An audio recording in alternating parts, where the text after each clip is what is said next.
ठीक है जी। So what we are going to do is कि आज जिस तरह हमारा लेक्चर होगा तो I will record the entire thing, ठीक है, so that you can always refer back to this lecture whenever आप जब भी आप यूट्यूब वगैरह को आप देखना चाहें तो you can always check out this lecture and it is present with you afterwards as well. चलें स्टार्ट करते हैं हम आज का काम। जी आप लोगों को स्लाइड नज़र आ रही है? अच्छा, मैं लेट मी गेट हिम। ठीक है ठीक है जी, आप सब लोगों को स्लाइड नज़र आ रही है? स्लाइड चैप्टर 1 जी की सर, ये सर नज़र आ रही है। रिकॉर्डिंग भी स्टार्ट है और हम अब स्टार्ट कर सकते हैं।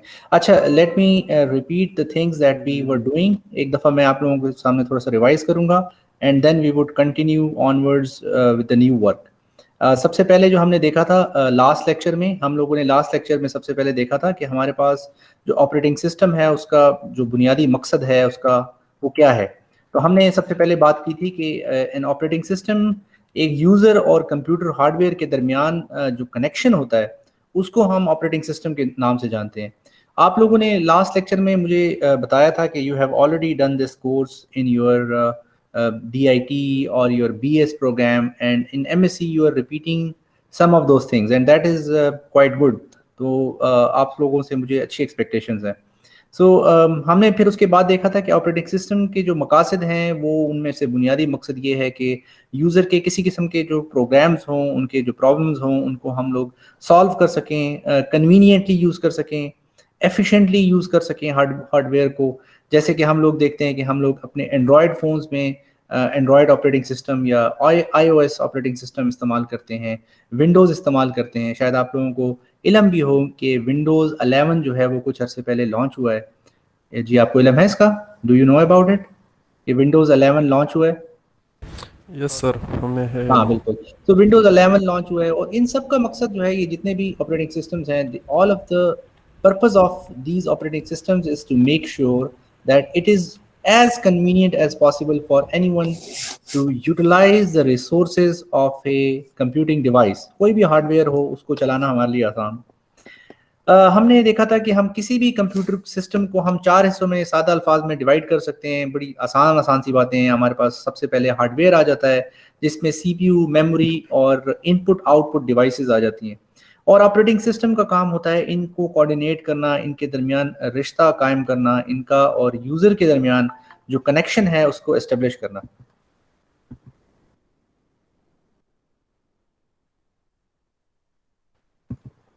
सो these were some of the things हमने देखा था। उसके बाद हमने कहा था हमारे पास डिफरेंट टाइप के प्रोग्राम्स होते हैं, एप्लीकेशन प्रोग्राम्स हैं हमारे पास, और जिसमें word processors, compilers, browsers, database systems, video games, they are all application programmes.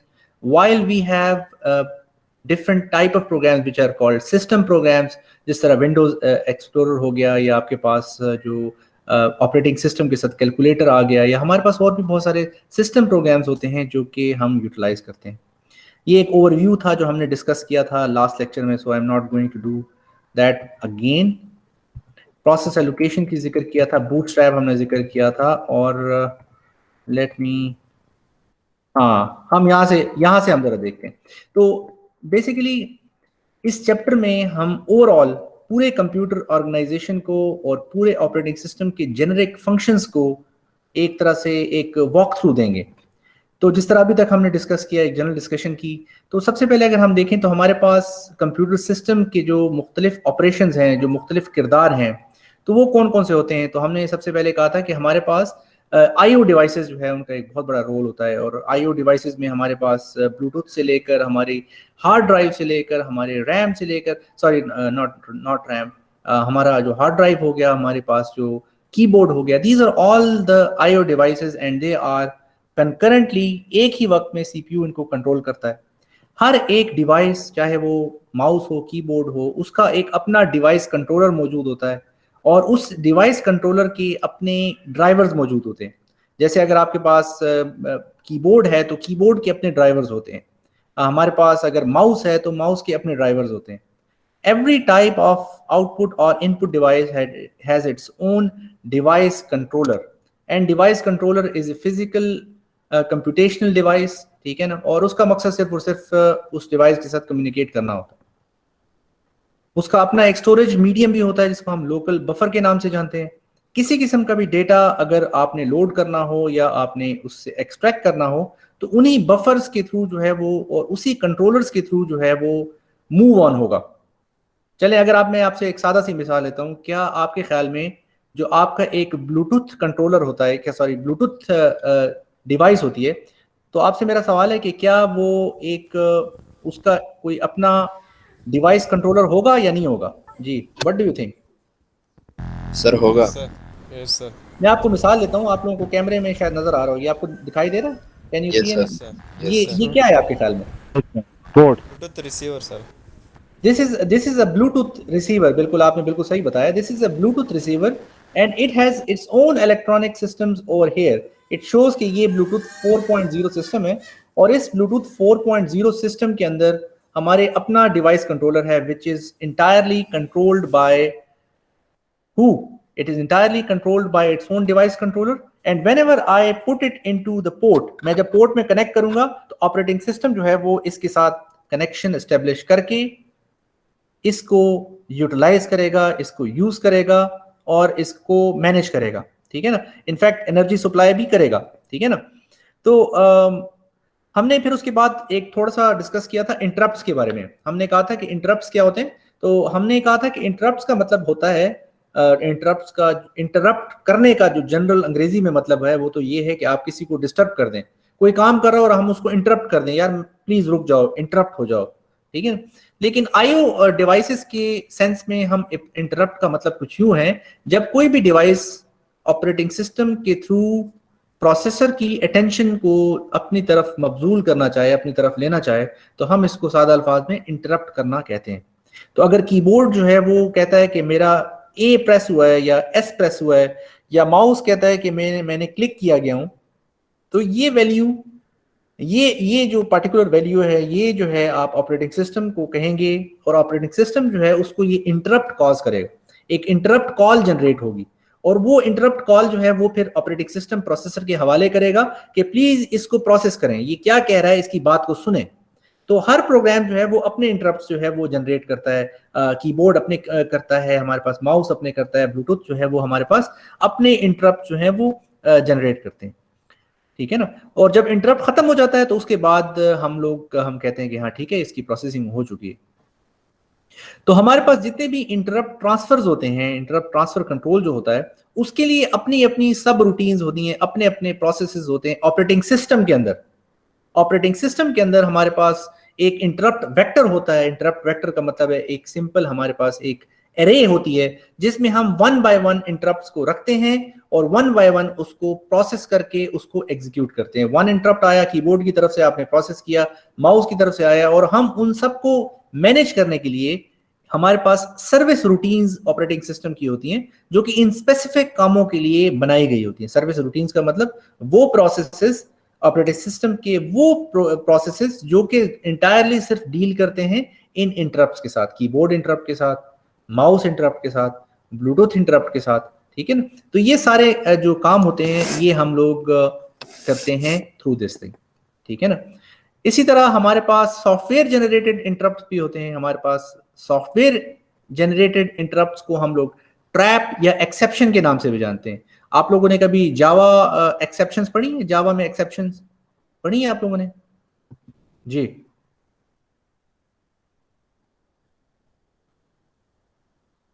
Ji, have you went through Java exceptions? जी, आप लोगों को मेरी आवाज आ रही है? रफी, मुहिब, जाहिद, बिलाल? सर अभी सर इस सेमेस्टर में हम पढ़ रहे हैं एडवांस होप में जावा। अच्छा अच्छा, इस सेमेस्टर में आप लोग लर्न कर रहे हैं, आप लोग लर्न कर रहे हैं, ठीक है। अच्छा, आप लोगों ने नहीं पढ़ा हुआ, ठीक है, आप लोगों ने नहीं पढ़ा हुआ। तो एक्सेप्शंस का मतलब होता है कि व्हेनेवर इन ए जावा प्रोग्राम, जब आप एक ऐसी जो है सिचुएशन आ जाए जहां पर आप एरर को हैंडल ना कर पाए तो उसको हम एक्सेप्शन के नाम से जानते हैं। एक्सेप्शन क्या होता है? Exceptions means whenever you are unable to manage an error, any type of error, it is handled by an exception routine, और उसका मकसद पार्टिकुलरली यही होता है। Coming back to the slide.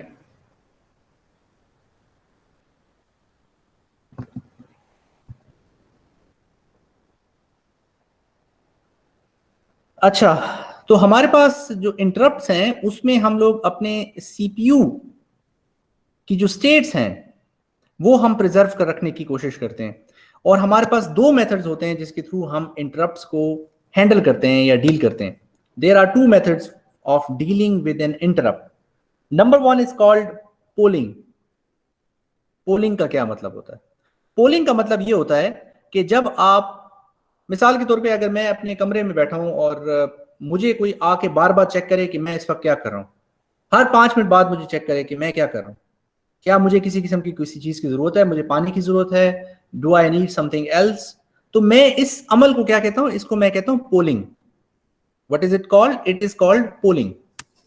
On the other hand, अगर मैं इस काम के बजाय मैं ये करूं कि मैं इंटरप्ट सिस्टम को यूटिलाइज करूं, तो मुझे अगर कुछ चाहिए तो मैं खुद बाहर निकल के उस जो है अपने घर वालों को या किसी को कह दूंगा, यार प्लीज मुझे पानी ला दें, मुझे ये चीज ला दें, मुझे इस चीज की जरूरत है. तो आपसे मेरा सवाल है कि इसमें से कौन सा सिस्टम ज्यादा बेहतर है? क्या पोलिंग सिस्टम ज्यादा बेहतर है या इंटरप्ट ड्रिवन सिस्टम ज्यादा बेहतर है? पोलिंग में क्या होता है? पोलिंग में आपको प्रोसेसर जो है या ऑपरेटिंग सिस्टम जो है वो खुद बार बार आपके पास आता है. जी, आपको मेरी आवाज आ रही है? आई थिंक थोड़ी सी कट गई थी. जी, आपको मेरी आवाज आ रही है? अच्छा, जी आवाज आ रही है. ठीक है. सो मेरा क्वेश्चन आपसे ये था कि इफ आई एम सेइंग, अगर मैं ये कह रहा हूं कि हमारे पास दो तरीके हैं, एक है पोलिंग का तरीका. पोलिंग तरीके में आप यहाँ पर राइट नाउ कीबोर्ड के तौर पे बैठे हुए हैं, आप कीबोर्ड हैं, आप माउस हैं, और प्रोसेसर आपके पास बार बार आ रहा है और आपसे पूछ रहा है कि यार आपको मेरी कोई जी जरूरत आ तो रही नहीं है है, सर. आपको मेरी जरूरत तो नहीं है. और दूसरे सिस्टम में हमारे पास हमें एज अ कीबोर्ड सर ये अगर किसी दूसरा चीज की जरूरत है. दूसरा वाला सही है, दूसरा वाला. जी, कौन सा सिस्टम बेहतर होगा जी? Ehtesham, which one is better, polling और सेकंड इंटरप्ट? सेकंड इंटरप्ट जी सही. बिल्कुल, यू राइट. मुहिब, रफी, शहजाद, जी मोहम्मद हसन ने हमें ज्वाइन किया है. Mohammad Hasan sir has just joined sir us. Interrupt system जो है ये अच्छा रहेगा क्योंकि सर प्रोसेसर को यहाँ पर आने की जरूरत नहीं होगी सर. हाँ बिल्कुल, यू राइट. आप जो है interrupt system is much better than this particular. अच्छा, सो टू पोलिंग मेथड्स. सिस्टम. सो हम लोग मोस्टली जो हमारे पास हमारा हार्डवेयर होता है वो बेसिकली इंटरप्ट ड्रिवन होता है. पोलिंग ड्रिवन जो है वो इतना ज़्यादा हार्डवेयर में हम लोग नहीं रखते.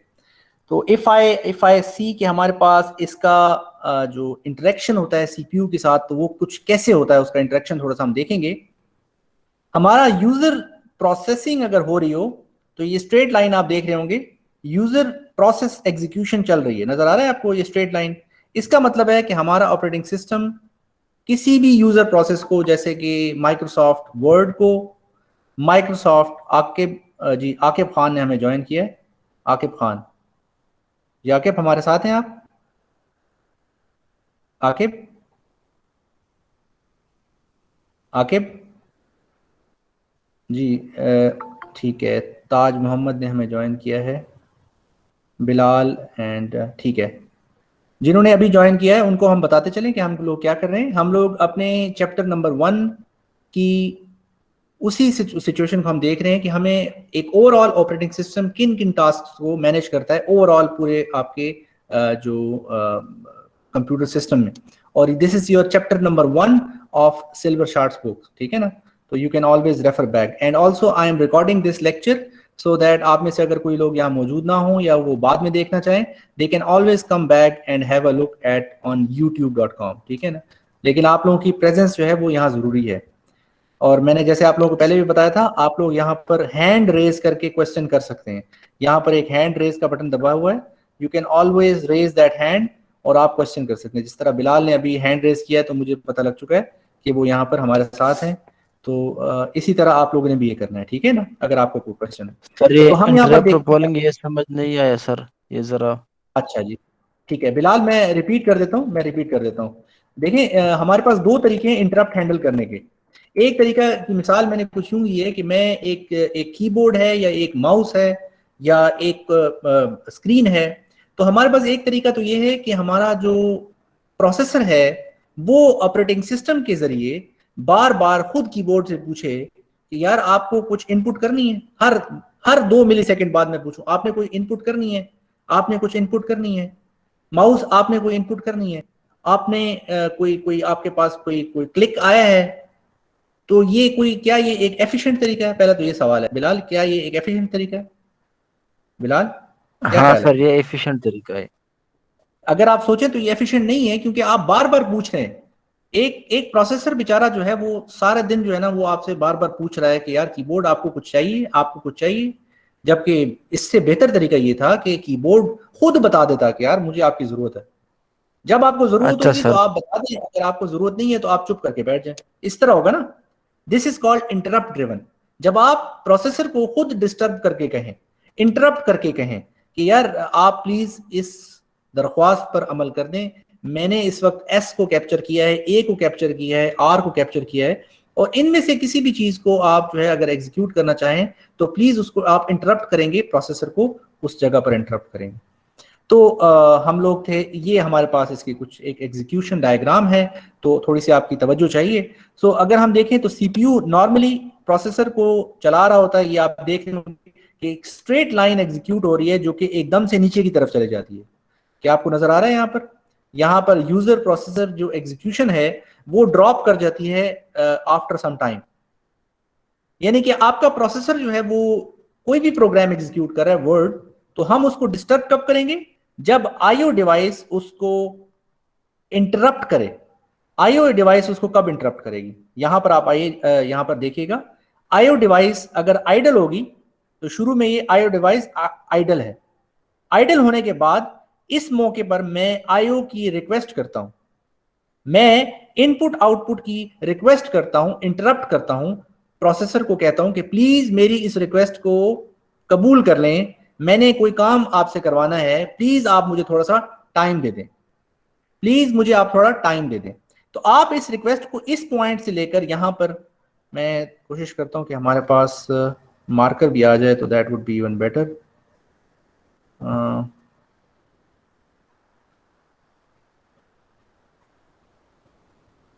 जी आपको नजर आ रहा है, ड्राइंग टूल्स नजर आ रहे हैं आपको? हाँ जी जी सर। सर। अच्छा, तो यहां पर अगर आप देखें तो दिस इज आइडल, नजर आ रहा है आप लोगों को? आइडल यानी कि इस वक्त आईओ डिवाइस जो है वो कोई काम नहीं कर रही, नजर आ रही है आपको? जी जी सर, आ रहा है। जी आ रहा है sir. Next word, next time पे आप क्या करेंगे? नेक्स्ट टाइम पे आप जब ट्रांसफर करेंगे, यानी कि आप कहेंगे कि भाई अब प्लीज मेरी रिक्वेस्ट को कबूल करो, मेरी रिक्वेस्ट को कबूल करो, तो यहां पर इस मकाम पे आप उसको अपनी रिक्वेस्ट को कहेंगे कि प्लीज मेरी इस रिक्वेस्ट को कबूल करो और ट्रांसफर करो। आप अपनी ट्रांसफर करेंगे यहां पर, इस मकाम पे ट्रांसफर डन हो गया, और अब आपका आईओ डिवाइस इस मकाम पे दोबारा आइडल मोड में चला गया है। Now your IO device is again idle. Why is it idle? Why is it idle? It is idle because इसने जो काम करना था वो उसने कर दिया। यहां से डेटा उसने भिजवा दिया ऑपरेटिंग सिस्टम को कि आप प्लीज इसको अपनी इंटरप्ट क्यू में रख दें, ताकि हमारा सीपीयू जब भी फारिग हो तो वो इस इंफॉर्मेशन को प्रोसेस कर सके। अब नेक्स्ट स्टेप क्या होगा? नेक्स्ट स्टेप ये आपके सामने नेक्स्ट स्टेप है। ये ड्रॉप देख रहे हैं आप? ये ड्रॉप नजर आ रहा है आपको जी इस जगह सर। पर? ये वो ड्रॉप, ये वो लम्हा है, ये वो पॉइंट है जब आपका सीपीयू आपकी इस रिक्वेस्ट को कबूल करके प्रोसेस करेगा। ठीक है, इस मकाम पे सीपीयू आपकी रिक्वेस्ट को प्रोसेस करेगा, और उसके बाद वो इस काम को करने के फौरन बाद अपने नॉर्मल यूजुअल जो उसका नॉर्मल काम है उस पे शुरू हो जाएगा। यानी कि जो उसकी अगर कोई प्रोग्राम वो रन कर रहा था, वो वर्ड को रन कर रहा था, ब्राउजर को रन कर रहा था, तो वो उस काम को दोबारा से करना शुरू कर देगा। आपको आई होप नजर आ रहा होगा। ठीक है, दोबारा अगर आईओ रिक्वेस्ट आती है, दोबारा अगर आईओ रिक्वेस्ट आती है तो आप क्या देख रहे हैं जी? यहां पर आपको क्या नजर आ रहा है जी? आईओ रिक्वेस्ट हुई है जी। पहले आप आइडल थे, फिर आपने आईओ डिवाइस ने आपके डेटा ट्रांसफर करना शुरू कर दिया। किस किस्म का डेटा ट्रांसफर करना शुरू कर दिया जी? कोई बताएगा किस किस्म का डेटा ट्रांसफर कर रहे हैं आप जी? एहतशाम? डेटा। बिल्कुल, आपका वो डेटा जो आपने माउस के जरिए या आपने कीबोर्ड के जरिए जो आपने सेंड की है रिक्वेस्ट, उस रिक्वेस्ट को ट्रांसफर करने के अमल को हम यहां इस तरह रिप्रेजेंट कर रहे हैं। और ये काम करने के बाद आप क्या हो जाएंगे, आप दोबारा से आइडल हो जाएंगे। आइडल का मतलब होता है फ्री हो जाना, फारिग हो जाना, कोई काम न करना, उसको हम कहते हैं आइडल हो जाना। ठीक है, तो इस पॉइंट के ऊपर you are again idling, your IO device is again, your IO device is again idling. ठीक है, और यहां पर चले जी, अब आपसे मेरा सवाल ये है जी, मैं पूछूंगा सवाल, और सॉरी मैं हटा देता हूं जी। रफीउल्ला, रफीउल्ला मुहिबुल्ला जी, रफीउल्ला आपका क्वेश्चन भी है, आप रेडी हैं जी? क्वेश्चन है आपका या रफी? आपने हैंड रेज किया है जी। रफी आप हमारे साथ हैं? रफीउल्ला, अच्छा ठीक है। सर जी सर अच्छा, रफी सर आपसे, रफी प्रोसेस सैद और शहजाद, चले आप लोगों से कुछ सवाल ये है कि ये मुझे बताएं कि इस मकाम पे क्या हो रहा है, what is happening over here जी? आप बता सकते हैं यहां पर क्या हो रहा है जी?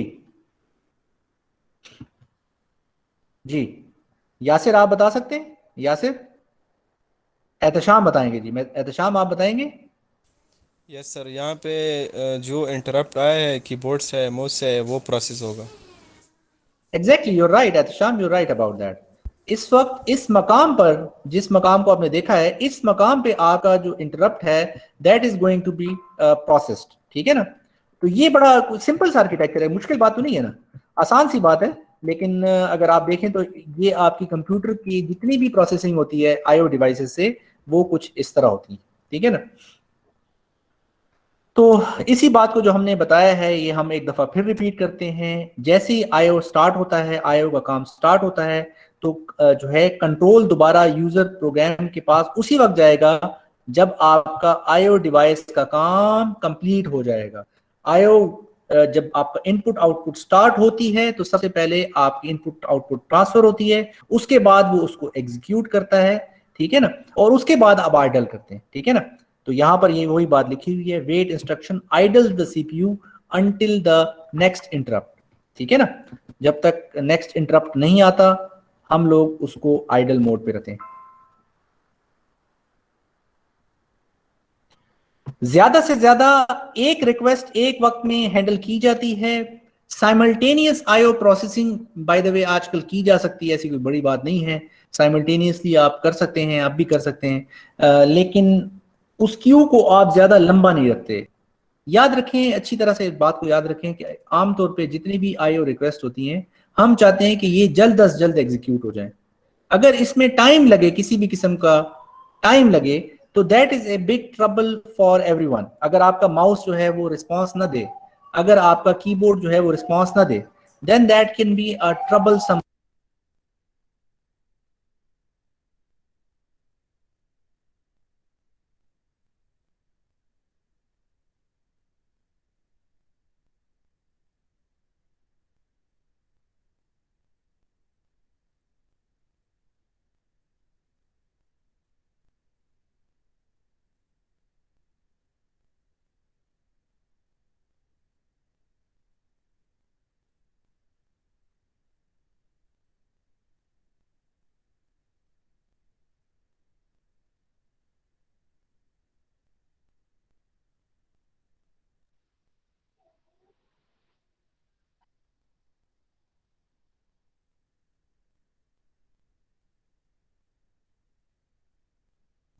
सर राजी अला कवरेंगे मजे बिलाले लाड़ो।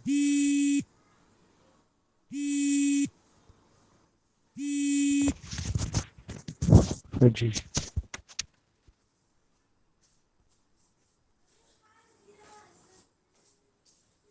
सर ता माशूम पजड़ा शोरेगा राजी। मड़ा मुंह खपल नेट बंद को ऑफ हमको मंगो एक जमून जी मसला जी, था। मेरी आवाज़ आ रही है आपको? सॉरी यार, मैं थोड़ा सा यहाँ पर जो है ना जी, यस आई सर, हैव आ टू गए आ चेंज द गए। Location. Can you see me now? Yes yes sir. Sir. And you can hear me yes as well. Sir. Sorry for the interruption. Let's and you can also see my slide too, right? हाँ ठीक है, ठीक है जी।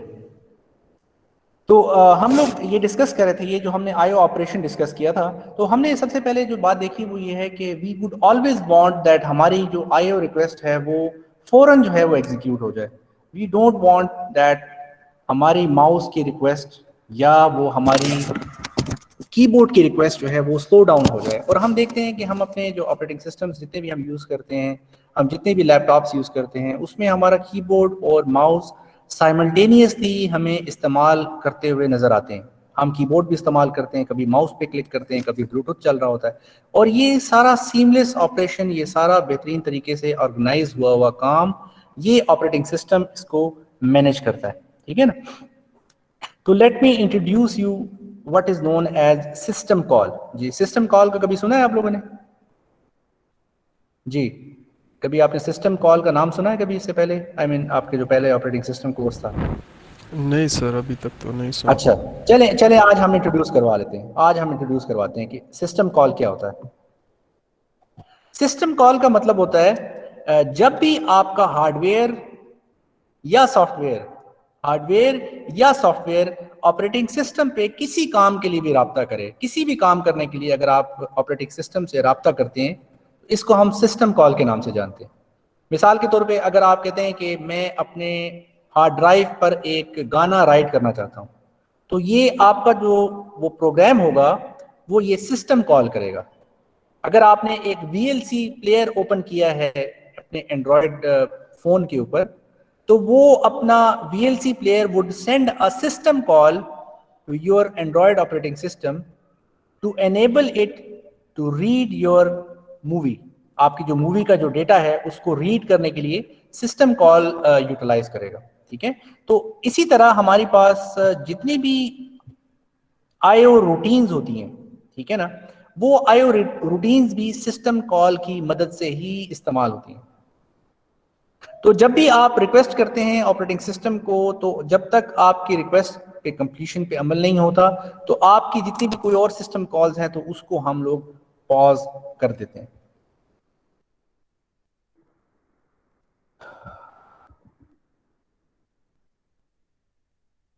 ठीक है, ये तो बड़ी ऑब्वियस सी बात है, आप लोगों को पहले भी पता होगा। स्टोरेज की डेफिनेशंस वगैरह हैं, आप लोगों को तो ऑलरेडी बिट और बाइट और गीगाबाइट और टेराबाइट का तो पता है, राइट? ये कि सब नहीं? मेमोरी यूनिट्स है। यस सर, तो पता है। आपने यूनिट्स पढ़े हुए हैं, तो let's not go over there, उसका कोई फायदा नहीं है। अच्छा, अब आते हैं आपका जो स्टोरेज स्ट्रक्चर है। थोड़ा सा हम स्टोरेज के बारे में पढ़ते हैं। हमने अभी तक क्या पढ़े? हमने अभी तक आईओ डिवाइसेस, उनके इंटरप्ट्स वो पढ़े। फिर उसके बाद हमने सिस्टम कॉल्स को डिस्कस किया कि सिस्टम कॉल्स का क्या मकसद होता है। हमने कहा कि हमारे चाहे वो प्रोग्राम्स हों, जब भी आप ऑपरेटिंग सिस्टम की किसी सहूलत से फ़ायदा उठाना चाहेंगे तो you will always go for a system call. Now I am going to target what is known as storage structure. हमारे एक कंप्यूटर में कौन कौन से स्टोरेज डिवाइसेस होती हैं और उनका क्या रिश्ता होता है आपके ऑपरेटिंग सिस्टम के साथ। बड़ी सिंपल सी और सबसे वाज़ेह बात, आपकी जो मेन मेमोरी है, जो कि आप लोग ऑलरेडी जानते हैं, जिसको CPU डायरेक्टली एक्सेस कर सकता है, ये रैंडम एक्सेस होती है, ये वोलेटाइल होती है, इस पे से डेटा डिलीट हो जाता है अगर बिजली चली जाए, ये तो आप लोग ऑलरेडी जानते होंगे। और सेकेंड जो हमारे पास सेकेंड ऑप्शन है, that is your secondary storage. Very important thing, secondary storage, जिसमें हमारे पास लार्ज कैपेसिटी होती है डेटा स्टोरेज की। जैसा कि आपके पास मैं मिसाल दूं, आपकी जो हार्ड ड्राइव है, या हमारे पास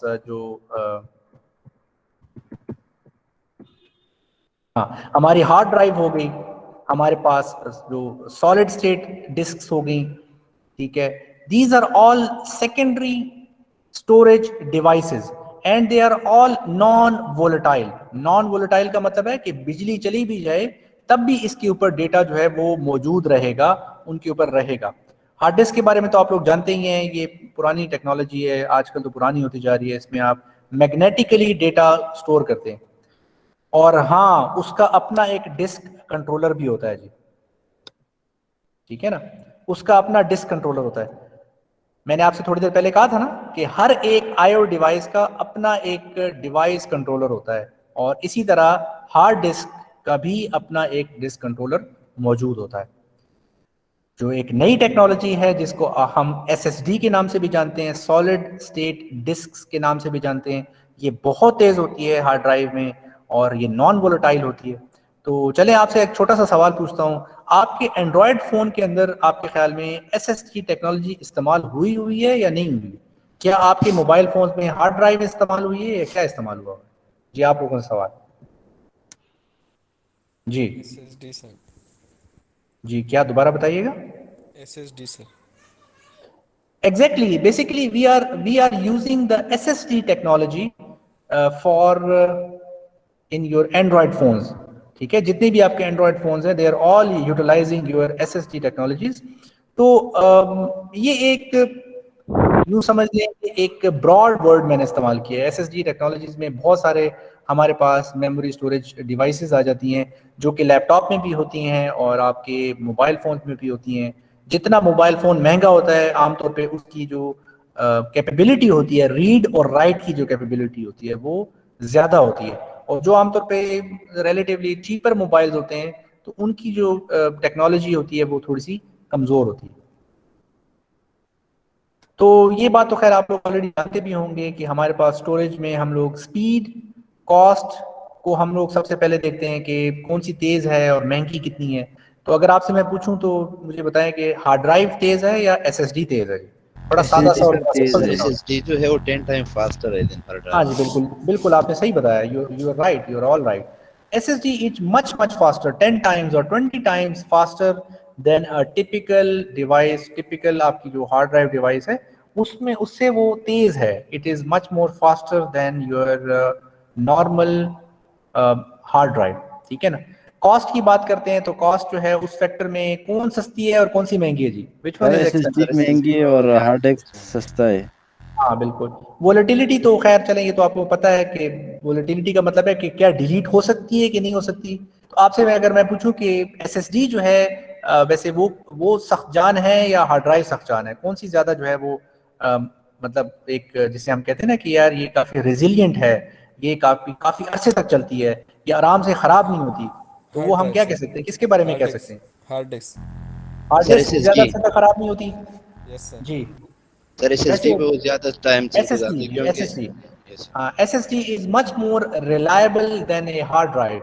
All types of SSD are much more reliable, and one of the biggest reason for that is because there are no physical objects in an SSD. In a hard drive, there are a lot of moving things. अक्सर आपने hard drive में से आवाज़ें सुन रही होंगी, टक टक टक टक की आवाज़ें आ रही होती हैं, because it is physically moving, और जो भी चीज जो है वो मूव करती है तो उसमें खराब होने के चांसेस जी भी बिल्कुल सर। ज्यादा होते हैं। ठीक है ना। अच्छा जी, अब आते हैं एक इंपॉर्टेंट चीज की तरफ, दैट इज कॉल्ड कैशिंग। जी, कैशिंग का नाम सुना है कभी आप लोगों ने? सर जी कैश मेमोरी का यस सुना सर। है। हाँ सर, कैसे हमारे पास एक मेमोरी स्टोरेज है। हाँ बिल्कुल, यूर राइट, आप लोगों ने माशाल्लाह सुना हुआ है। किसी ने नहीं सुना हुआ तो जरा वो बताएं, जिसने कैशिंग का नाम नहीं सुना हुआ। जी जी रफ़ीउल्लाह आपने सुना हुआ है? मोहम्मद हसन, ये सर यासिर? सुना हुआ है, ये प्रोसेसर के यस सर, नजदीक ही सुना लगी है होती सर। है और रैम अच्छा, में उसका दैट इज डेटा गुड। रहता है। माशाल्लाह आप सब लोग पहले से बड़े सेल्फ अवेयर हैं, आप लोगों को पहले से बड़ी चीज़ों का पता है। I am happy about that, I am happy about that. So I repeat that again कि कैशिंग क्या होता है। कैशिंग का मतलब होता है कि जब आप अपनी मेन मेमोरी का कुछ डेटा, कुछ हिस्सा, वो आप अगर डाल दें एक खास स्टोरेज की जगह पर, ठीक है, और उस खास स्टोरेज का नाम है कैश मेमोरी। अगर आप उसका कुछ हिस्सा वहां रख दें फॉर फास्टर प्रोसेसिंग, यानी कि सीपीयू और रैम के दरमियान प्रोसेसिंग में बहुत फर्क होता है। RAM is very very slower then your CPU. आपका सीपीयू बहुत तेज है और आपका जो रैम है ये बहुत स्लो है कंपेयर टू सीपीयू। तो हम क्या करते हैं कि हम कैश मेमोरी के अंदर कुछ डेटा जो है वो हम रखते हैं, कुछ प्रोग्राम के कुछ हिस्से हम कैश मेमोरी में इसलिए रखते हैं ताकि कंप्यूटर जो है वो सीपीयू आइडल ना हो, बल्कि वो उस जगह को, उस डेटा को, उस प्रोग्राम के उस हिस्से को तेजी के साथ एग्जीक्यूट कर सके।